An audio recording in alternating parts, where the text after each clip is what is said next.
అసలు ఒక్క రోజులో వెంకటాచలంలో పొందేటటువంటి అత్యద్భుతమైనటువంటి విషయములు 3 అని వ్యాసవాక్కు.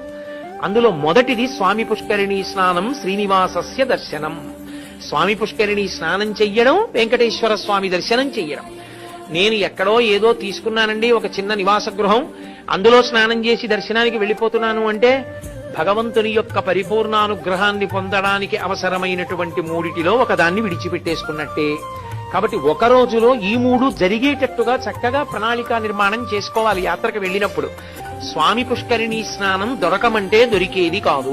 ఎందుకో తెలుసా?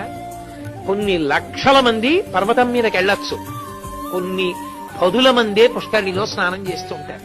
ఏమండి మరి ఇంత గొప్పది కదా పుష్కరిణి, ఎక్కడ చూసినా అలా సూచన చేశారే పుష్కరిణి స్నానం చెయ్యండి అని.